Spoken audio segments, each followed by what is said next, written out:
Welcome to Tata news. ముందుగా బులెటిన్లోని headlines. 21 మందికి CM relief fund చెక్కులు పంపిణీ చేసిన హోంమంత్రి Anitha. Visakha Gajuwaka 2 wheelers mechanism workers కి రాష్ట్ర ప్రభుత్వం అన్ని విధాల సహాయ సహకారాలు. విశాఖ స్టీల్ ప్లాంట్ విషయమై సీఎం చంద్రబాబు, పవన్ కళ్యాణ్ ప్రధాని మోదీతో ఎందుకు మాట్లాడలేదు? గిరిజన బాలిక సుగాలి ప్రీతి కేసును సీబీఐకి అప్పగించాలని వైఎస్ఆర్సీపీ మహిళా నేతలు డిమాండ్.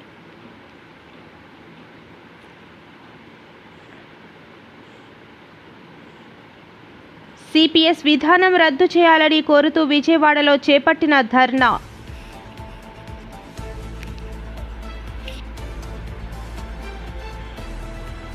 ముఖ్యమంత్రిగా చంద్రబాబు నాయుడు గారు 30 ఏళ్ల క్రితం తొలిసారి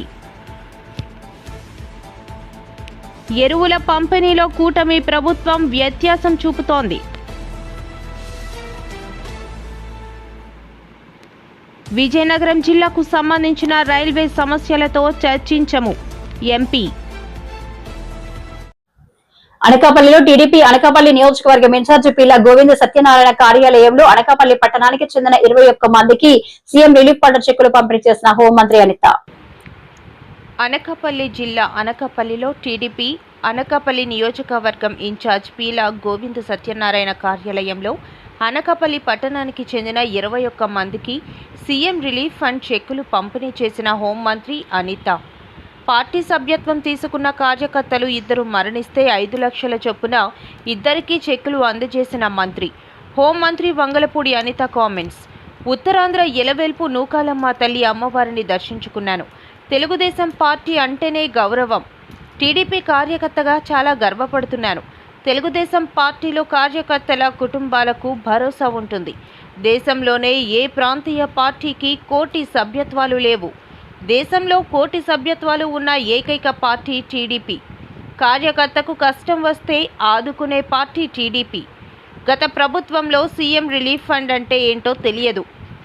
ఎన్డీఏ ప్రభుత్వంలో సీఎం రిలీఫ్ ఫండ్ ఇస్తున్నాం. అనకాపల్లి నూకాలమ్మ పండుగ చేసుకోవడానికి రావడం జరిగింది.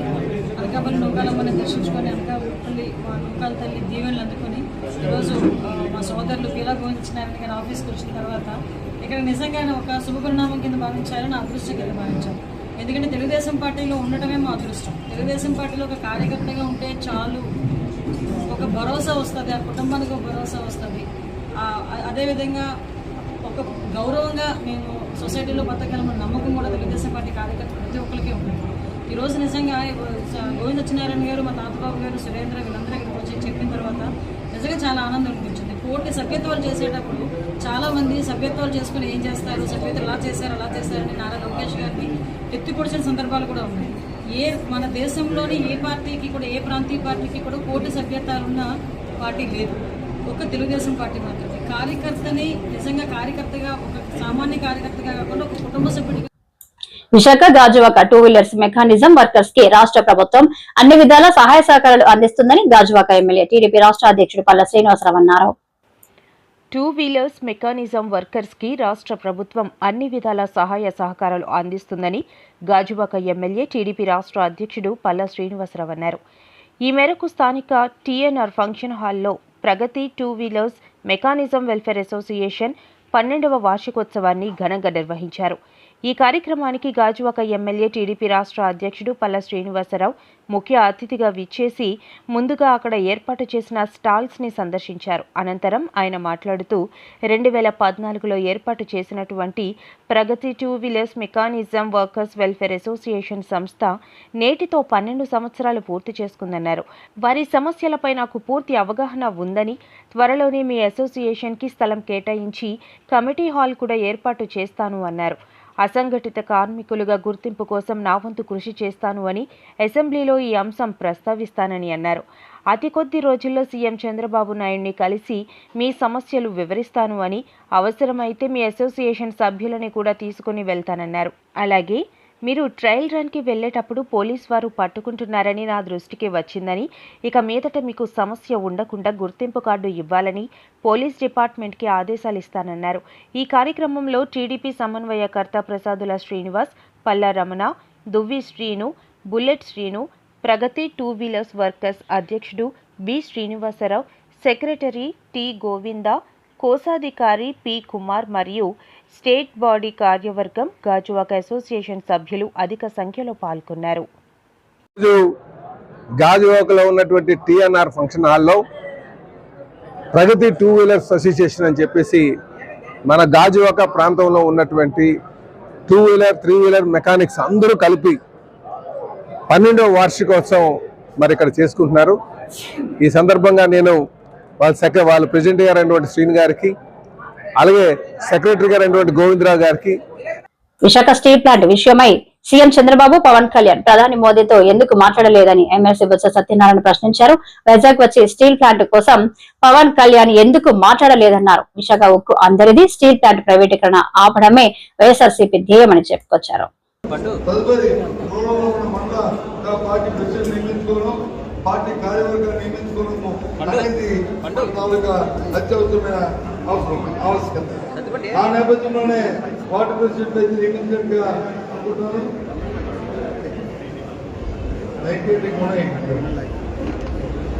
మరి అధ్యక్షులు చెప్తున్నారు 9 మాటల్లో 90% అంటే ఇంకో 15 ఇంకా ఉన్నాయి.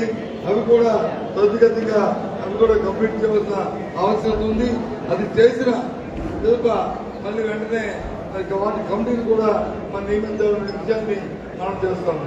ఎందుకంటే పార్టీ తీసుకున్న నిర్ణయం ఎవరైతే పార్టీ ప్రెసిడెంట్ కానీ కేఎస్ఆర్ కానీ అందరికీ కూడా వాళ్ళకి పార్టీ ఐడెంటిటీ కార్డు ఇవ్వడము, వాళ్ళ కేఎస్ఆర్ కార్యకర్త గుర్తించడము, రాబోయే తరంలో వాళ్ళకు ఒక ప్రత్యేక స్థానాన్ని ప్రత్యేక విధంగా వాళ్ళని గుర్తించి వాళ్ళతో పార్టీ కార్యక్రమాలు చేయాలనేది మరి జగన్మోహన్ రెడ్డి గారు పార్టీ అధ్యక్షుల ఆలోచన.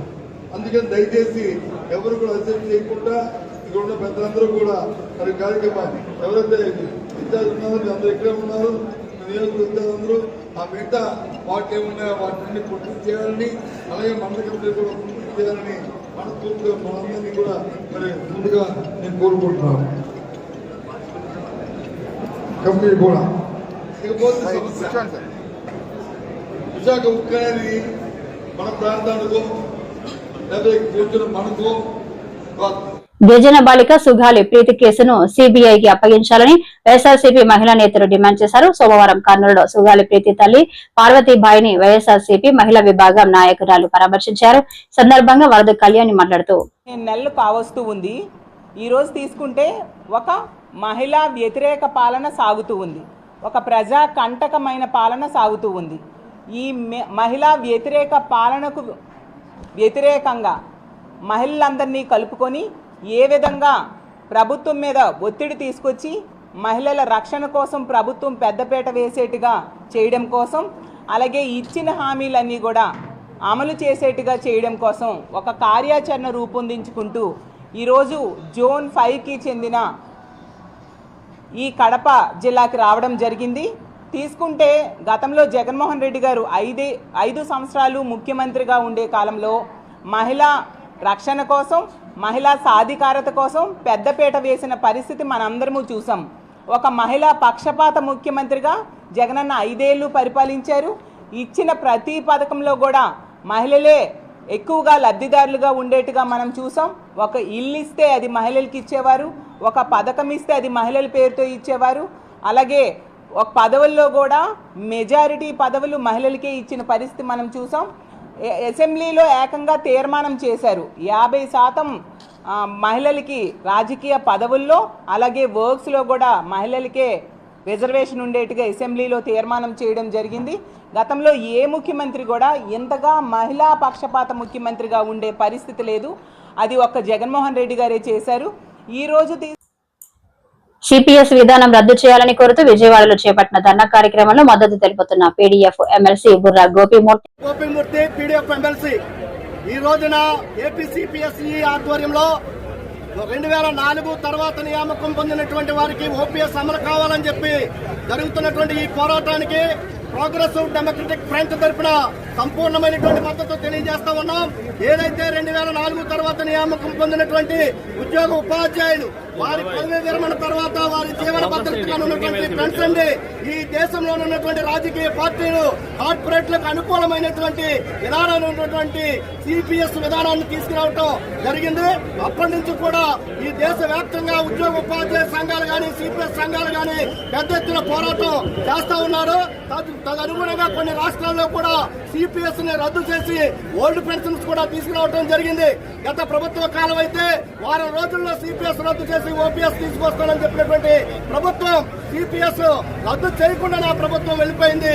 కొత్తగా ఉన్నటువంటి కూటమి ప్రభుత్వం మన డిప్యూటీ సీఎం గారు కావచ్చు, లేదంటే లోకేష్ గారు కావచ్చు, లేదంటే ప్రభుత్వం కావచ్చు, వారు చెప్పింది ఏంటంటే సంవత్సర కాలంలో సిపిఎస్ కి ప్రత్యామ్నాయంగా ఒక మంచి పథకాన్ని తీసుకొస్తామని చెప్పడం జరిగింది. ఒకవైపునగా ముఖ్యమంత్రిగా చంద్రబాబు నాయుడు 30 ఏళ్ల క్రితం తొలిసారి ఇదే రోజున సీఎంగా బాధ్యతలు చేపట్టారు. ఈ 3 దశాబ్దాల కాలంలో 3 సార్లు సీఎంగా చంద్రబాబు తెచ్చిన 30 అతి కీలకమైన పథకాలు, కార్యక్రమాల సంస్కరణలు. అందరికీ నమస్కారం.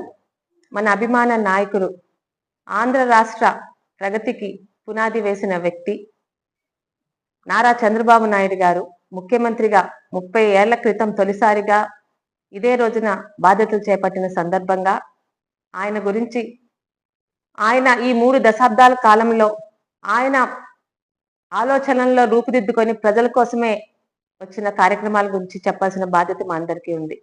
ముఖ్యంగా ముఖ్యమంత్రి అనే ఒక పదవిని అధికారంగా కాకుండా ఒక బాధ్యతగా, సేవగా ముందుకు తీసుకెళ్లిన మొట్టమొదటి ముఖ్యమంత్రి నారా చంద్రబాబు నాయుడు గారు. ఒక పదవిగా, అలంకారంగా ఆయన ఎప్పుడు భావించలేదు. నా రాష్ట్రాన్ని భారతదేశంలోని అగ్రస్థానంలో నిలుచోపెట్టాలని ఒక సేవకుడిగా, ఒక ఎగ్జిక్యూటివ్గా, ఒక సిఇఓగా ఆ ముఖ్యమంత్రి పదవిని ముందుకు తీసుకువెళ్ళి ఈరోజు దేశవ్యాప్తంగానే కాదు, ప్రపంచవ్యాప్తంగా తెలుగువాడి తాలూకా గౌరవ ప్రతిష్టలను పెంచి ఒక ముఖ్యమంత్రి అంటే ది గ్రేట్ సి. ఎరువుల పంపిణీలో కూటమి ప్రభుత్వం వ్యత్యాసం చూపుతుందని మాజీ ఎమ్మెల్యే ధర్మాన కృష్ణదాస్ మండిపడ్డారు. సోమవారం శ్రీకాకుళంలోని జెడ్పీ గ్రీవెన్స్ లో యూరియా ఎరువుల కొరతపై జాయింట్ కలెక్టర్ కు ఫిర్యాదు చేశారు. ముఖ్యంగా శ్రీకాకుళం జిల్లా వ్యవసాయం మీద ఆధారపడినటువంటి రైతు కూలీ, రైతు ఆధారిత పరిశ్రమతో ఉన్న జనాభా సుమారు 80% ఇక్కడ ఉంది. అటువంటి పెద్ద వ్యవస్థ అయినటువంటి వ్యవసాయాన్ని నిర్లక్ష్యం చేసి రైతుకు అన్ని రకాలుగా ఇబ్బంది పెట్టినటువంటి వైనం ఈవేళ కూటమి ప్రభుత్వం చంద్రబాబు నాయకత్వంలో జరుగుతోంది. రైతులు ఒకసారి కడుపు పట్టి తిరగబడితే ప్రభుత్వాలే కూలిపోయినాయి. శ్రీకాకుళం, ఎచ్చెర్ల, నరసన్నపేట, ఆమ్దాల వలస 4 నియోజకవర్గాల నుంచి శ్రీకాకుళం డివిజన్కు సంబంధించినటువంటి రైతాంగం పెద్ద ఎత్తున ఈవేళ వస్తే బోర్డర్లోనే ఆడుకొని రైతులకి ఏదో తప్పు చేసినటువంటి వాళ్ళు, దొంగలు, అటువంటి కూలీకోరులకు చేసినట్టుగా పెద్ద ఎత్తున అడ్డుకునే కార్యక్రమం జరుగుతోంది. ఇది ప్రజాస్వామ్యంలో మంచి పద్ధతి కాదు. ప్రజలకు ఊరికినే మనం రెచ్చగొడితే దాని పరిణామాలు కూడా తీవ్రంగా ఉంటాయి. ఎరువుల కొరత అయితే ఇవాళ తీవ్రంగా ఉంది. కనీసం ఒక ఎకరాకి ఒక బస్తా ఎరువు, యూరియా ఇచ్చేటువంటి పరిస్థితి గ్రామాల్లో లేదు. రైతాంగం అలోమని ఎదురుస్తుంటే బయట బ్లాక్లో కొనుక్కోవడానికైతే కావాల్సిన ఎరువు ఉంది. కానీ ప్రభుత్వం సప్లై చేసినటువంటి విధానంలో మాత్రం చాలా దౌర్జన్యంగా తెలుగుదేశం కార్యకర్తలే వాళ్ళు స్లిప్లు ఇచ్చి తెలుగుదేశం సంబంధించినటువంటి కొంతమంది.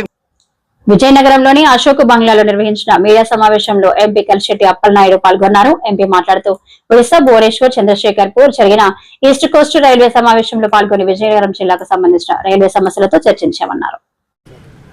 అందరికీ నమస్కారం.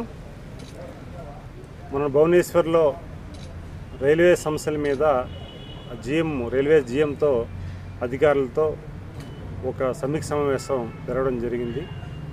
ఆ సమీక్ష సమావేశంలో మన విజయనగరం పార్లమెంట్ పరిధిలో ఉన్న విజయనగరం రైల్వే స్టేషను, అలాగే బొబ్బిలి కానీ, గజపతి నగరం ప్రాంతం కానీ, అలాగే రూరల్ ఏరియాలో ఉన్న రైల్వే స్టేషన్ల మీద పలు సమస్యలపైన విషయాలు చర్చించడం జరిగింది. ఏడాదిలో పెండింగ్ ఉన్న మనకి ఏవైతే ఫ్లైఓవర్ బ్రిడ్జెస్ కానీ, అండర్ బ్రిడ్జెస్ కానీ ఏవైతే మనకి పెండింగ్ ఉన్నాయో, నిర్మాణం అయిన తర్వాత కూడా సమస్యలు ఏమున్నాయో అవన్నీ కూడా ప్రస్తావన చేయడం జరిగింది. చిపురుపల్లి మనకు ఏదైతే బ్రిడ్జెస్ వర్క్ అండర్ పెండింగ్ ఉందో దాన్ని కూడా ఇమ్మీడియట్ కంప్లీట్ చేయమని అడగడం జరిగింది. ఇమ్మీడియట్గా వారందరూ కూడా రియాక్ట్ అయ్యి